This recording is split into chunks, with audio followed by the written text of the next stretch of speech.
It's not getting off there. Let's do a little swinging action here. Oh gosh, oh gosh. Well, welcome back to the series. This is part 2. I just bought my first kayak, and now what? So today we're going to go through some tips and tricks and inexpensive items that you can purchase that's going to save you money and also time on the water. What do you mean by time? Well, I'm going to be spending some time trying to retrieve that fishing rod I just dropped in 10 foot of water that's stained and murky and you can't see on the bottom. Yes, that's going to take some time to jig that pole out of the water if you can salvage it. Today's video is going to be just that, some tips and tricks that you can use to prevent some problems and save some money in the long run. All right, number 1, if it doesn't float, make sure it floats. All right, let's say we walk into Bass Pro Shop and they're having this awesome sales on these nets right here. It's got a good pole on there for good length for stretching to get those fish in the net a little bit sooner. It's snagless. It's got that special rubber coating on here where I'm not going to get my treble hooks all buried into that net. All right, but unfortunately, this net doesn't float, and that's a problem. I've lost 2 nets overboard, and where it could have been just a simple, inexpensive, cheap way of making sure it's secure and it floats. Okay. Now this paddle right here doesn't have a leash or anything attached to it. Now I could come up with some type of leashing mechanism, but the more strings you have in the boat, the more things you have to snag on. Catch my drift? So anyways, something simple and inexpensive and cheap to do to make sure you keep this above water, not below, is get you a nice thick pool noodle. Cut it down to size. It doesn't have to be the whole length of the pole here. And just squeeze it on there. You can see how hard it was to get over that handle, but once it's here, it slips a little easier, okay? But that right there is going to save you $15 on a brand new net, or $20, or anything like that, okay? Just a simple little pool noodle. You can customize the length. I just have a short one on here. Make sure this stays above water. Now you can go to different kayak shops or Academy Sports, stuff like that, and buy an actual floating net. And this one actually has a leash as well. Now it was about $10 more than this net right here. That's bigger profile with a longer pole. And then obviously it's got a shorter handle. This net's not made for kayaks per se. It's made for fly fishing, stuff like that, wade fishing. But you can easily add a PVC pipe on the end of this and still make it float, okay? But you're going to spend that extra money. So if it doesn't float, A, look for an item that does, or B, make that item floatable with an easy, simple trick like a pool noodle. Now let's talk about your tackle, all right? Now I know there's a lot of tackle, different style of boxes out there, stuff like that. A lot of them do not float. A lot of them don't have a special gasket on the inside that traps out of the water. That way if this hits the water, it's going to float and buy you some time to retrieve that item, okay? It might not float the whole entire time, but it might be just enough where you can reach and grab it or save it before it sinks under the water. This one right here has got my terminal tackle in there. I made sure that it's floatable. You can test it out in your sink or your bathtub. You got different styles. Googling Squad's got this one that's got the rim around it.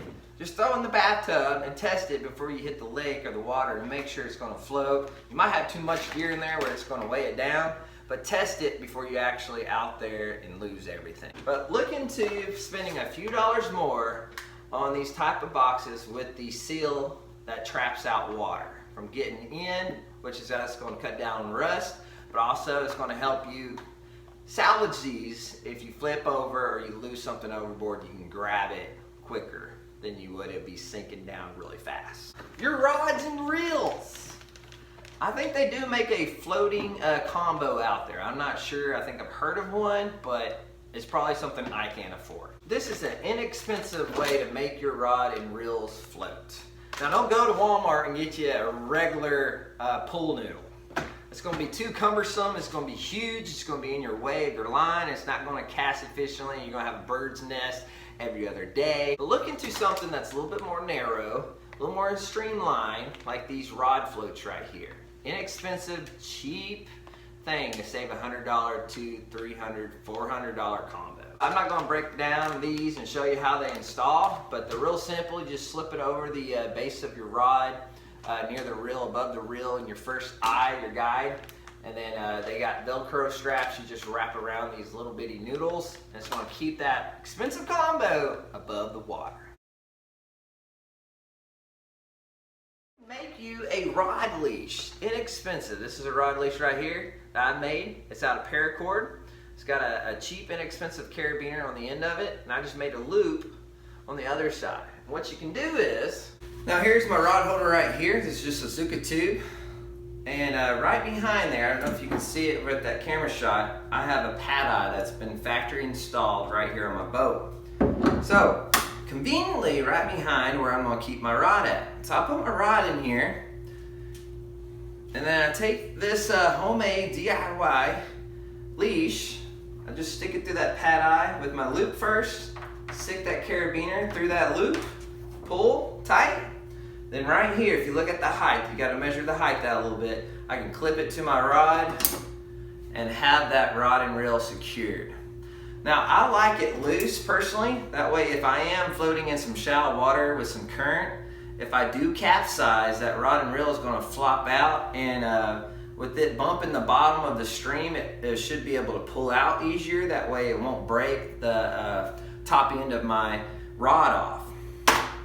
Now you can go with the bungee straps for the bungee gear tie downs and do the same thing, but it's going to keep them in that rod holder a lot tighter and more secure. So if you're in deep water, that's great, but if you're in shallow water, it may break the top of your rods off. So just keep that in mind. Deeper water, you might want a tighter bungee. This is still in the leash section, but I'm trying to think of how many pairs of pliers I lost overboard. One of the most common places I put my pliers is on my lap, right there on my thigh, when I'm taking a fish off. But unfortunately, a lot of those times I forget my pliers are there after I let go of the fish, release it, and I'll knock them or graze them or roll my hips, and they'll just flop in the water. And then a few minutes later, I'm looking for my pliers. I'm like, oh my gosh, they're overboard. So you see what I'm saying there? So something that is inexpensive to do. Now this is actually a Yak Attack tether that you can place on your pliers. It's a little bit more expensive, but you can take that same paracord and make your own little loop system, and make sure you tie these down to your seat or wherever you're going to be grabbing mostly at. Just have them leash or something, and a little extra extension. But I love these because right here on my kayak, I have this factory installed gear track, and this has a gear track little nut on there. I can just run that up on there, tie it down.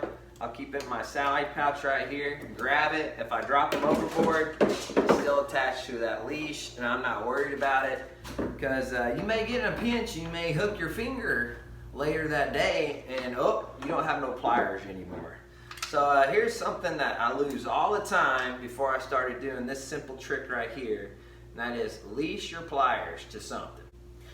Some paddles float, some paddles don't. Make sure it's leashed to your boat if it doesn't float. Make sure it's leashed to your boat even if it does float, that way it don't get away from you. Alright, last but not least, this is more of a safety thing, but also is a good thing to make sure it stays with you. And that is your cell phone. Your phone doesn't float, unfortunately. I saw a poor guy one day in a creek. He dropped his phone overboard and he went try to swim for it, but unfortunately the water was murky and he couldn't ever find it. And that's super expensive. That's probably more expensive than some of the kayaks out there you're buying. So when it comes to that, leash your phone to you somehow, or to your boat. This right here is going to be your lifesaver. This is one of the greatest inventions ever. I wish I was smart enough to invent something like this, but unfortunately I was not blessed that way. So here we have the Koala by Hang Time. It's a simple system, but very effective and inexpensive system to save a $400 to $800 to $1,200 phone. Let's go ahead and open my brand new Koala. I'll snip the side there, right there. Rip that dude open. Got a cool little sticker. Great little product. So you got the coil that stretches. That way if you are taking that photo for that tournament, you can stretch over your head and take that shot. It's so easy to use. You just take these little corners here,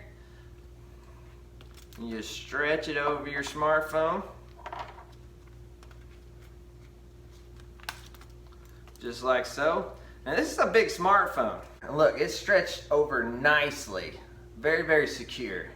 I mean, I got this thing on there and it is not coming off whatsoever. Say I'm on a trampoline, I want to make sure my phone stays attached. It's not getting off there. Let's do a little swinging action here. Oh gosh, oh gosh. This thing grips it. I guess that's why they call it koala. Those koala bears grip those trees really, really tight and they don't fall down. So this baby right here is gripping it like a koala and not going to let go of my phone. If you check out this latch right here, it's got this perfect latching locking system where I can simply slip that on a loop or a string or a key ring onto my life jacket. Slip it on there, make sure it's all pushed on there past that little gripping teeth.